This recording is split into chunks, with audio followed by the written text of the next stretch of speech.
Hello everyone and welcome back to another Minecraft update video. Snapshot 21w15a has been released today and we will cover the specifics of that a little later as we have a huge announcement regarding the release of 1.17 the Caves and Cliffs update, which is now going to be split into two parts. The first part is going to come out in summer as originally planned, but the second half of the update will come out in the holiday season, which probably means Christmas.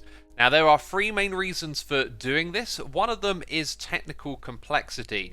This is an update that changes the fundamentals of the game at its core. We're talking about adding height and depth to the world, and that means a lot of changes in the back ends that need to be done right. The second one is quality control. They don't want to rush the update because of some deadline and end up shipping a product that has some faults in it. The third thing is team health. If they were to try and do that to get it out on time, it would mean a lot of crunch and overworking, and they feel that team health is important and that the team shouldn't be overworked to just reach this goal. Now, the first half of this update is going to arrive without the world generation things included. So that means it's going to be like having a regular world, but we're going to have many of the things we've seen in the snapshots already. This includes the new mobs, the axolotl and the glow squid, some of the various features that have been added, alongside the new blocks, which will be made available through mechanics like trading and crafting. Then later in the year, the second half is going to introduce the world generation. That's all the caves, the new biomes, and the mountains, and the increased world depth and world height. There are two things from world generation though that will be in part 1, and that is copper generating in the world, as well as the amethyst geodes. With the update split into two, a lot of us are going to be wondering about updating our worlds and what does it mean for chunk borders. Well, the team have this in mind, and knowing that they're actually splitting this in two, they're going to handle that the best way they can to try and avoid any harsh transitions in the world. So if you're updating an old one, or you're starting a new world and then updating later in the year, we should be good to go and preserve our terrain and avoid those nasty borders. There is one interesting thing though. They're going to be releasing a data pack that actually enables all of the part 2 stuff that has been developed in the snapshots so far, because essentially it is shipping in part 1 with all of the world generation toggled off, yet we have the ability to toggle it on, so we can kind of play as if part of the second update is already included. It's going to be very interesting to see how this works, and it's part of what's in the snapshot today. And lastly, a couple of things to note. This split doesn't mean we're getting a bigger update overall. In fact, archaeology is going to be moved to a future update so that the team can properly focus on it and give it some care. This means that we're probably going to see it in 2022. Now, you might have some thoughts about the Deep Dark and the Warden. I believe that based on everything they said, we're going to see that later in the year released as the holiday update. And last of all, I just want to say that Mojang have made a really smart decision here, and that I personally fully support them in doing this, and I hope that all of you do as well, as they put a lot of love and care into this game, and I think this decision is going to be best for Minecraft overall. So this week's snapshot is going to shift the game to its part 1 release. This means the rolling back of some features.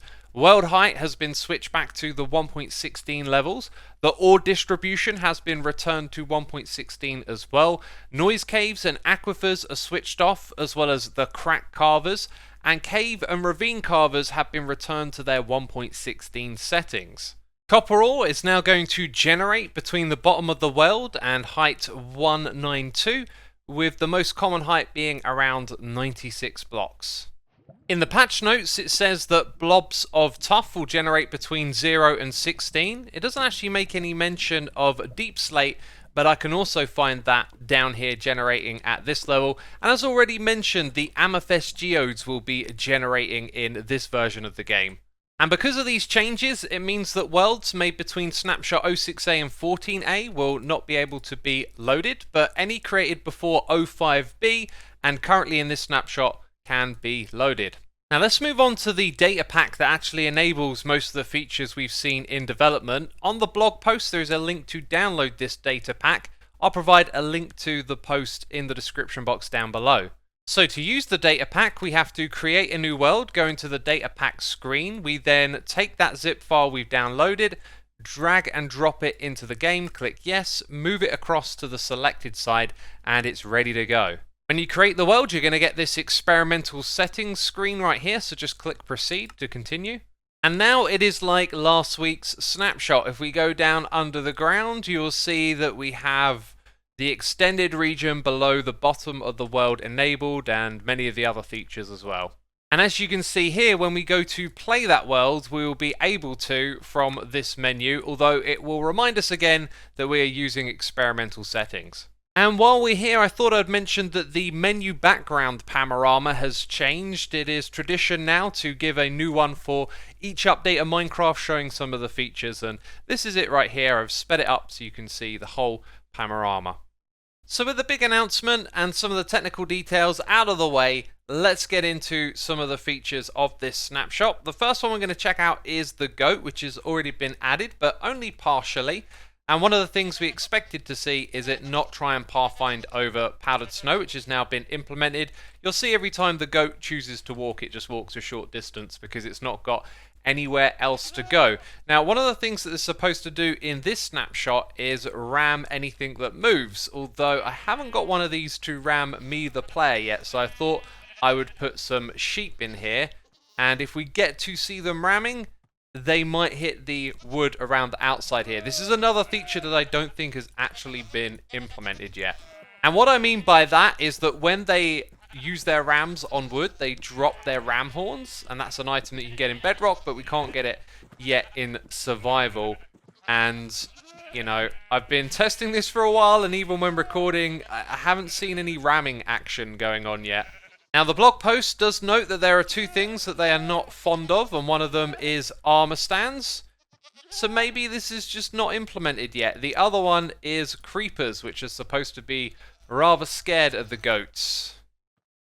Except this is all I've observed, right? It's written in the patch notes, but it doesn't seem to be implemented yet. So it looks like it was only the powdered snow thing that was actually implemented there. Something that has been added is a sound for Bonemeal. Check that out. I like it. That's a nice little detail. Another change involves the building blocks tab. The blocks here have actually been reordered. As you can see, they have been switched up somewhat.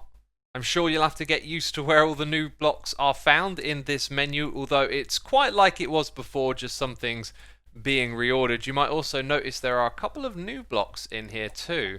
So we have new textures for our raw ores, and I'll put the before and after image Mojang shared with us on the screen for a moment, and then I'll give you my personal thoughts. I think I prefer the old ones for all three of these, although I do like the idea of making them a little more uniform. Maybe making them all like the gold one used to be would be a good idea. That's what I would do.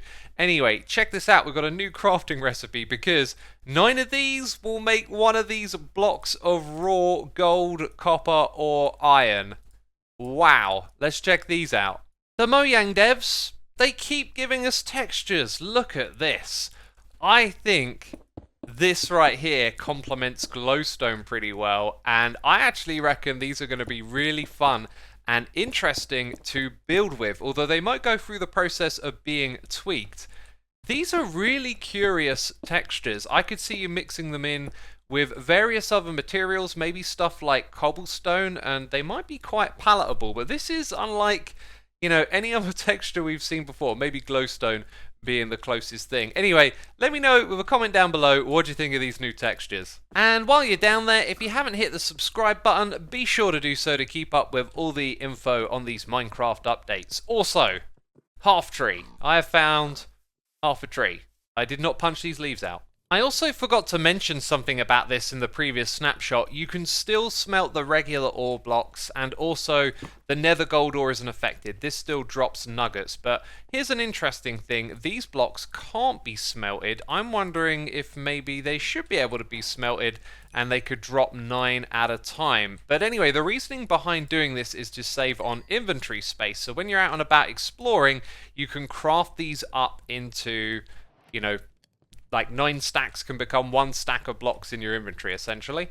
Although I would argue that then means you got to carry a crafting bench to, you know, craft it down into a single block, and maybe it'd be cool if you could actually just do this with like a 2x2, so you can craft it like that without having to throw down a bench. A couple of small things related to the deep slate block. It had the same color on a map as stone, and so now it has a slightly darker shade than stone when it appears on a map. Also, the deep slate coal block wasn't dropping XP when it was mined, which it will now do. And using a splash potion of water on an axolotl that's out of water will treat it as if it's touched a water block. This is known as giving it moisture, so you can use these to keep them alive out of water.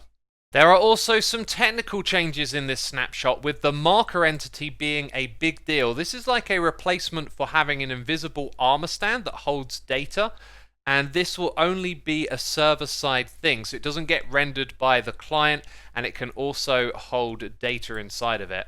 There is also now a debug feature for functions, which are part of data packs, and this is what the output of one of these may look like. You can see it's just debugging all the information about what's happening inside of the function. There is also this chat component separator bit right here, which I'm not going to pretend like I understand, but it's more features for custom things. And then we have our custom server resource packs now being able to send a custom message to the player when enabling it across the server. And that, my friends, brings us to the end of this snapshot video, which obviously didn't have a lot in it, but it was all about the back-end stuff, getting ready for splitting this update into 2 parts, which I fully support, and I'm now very excited to playing the Caves and Cliffs update, which I admittedly was worried was going to get pushed back, but now it's going to come in summer, which is great news. So if you enjoyed this video, be sure to leave a like. Thank you as always for your support, and I'll see you soon with another one. Bye-bye.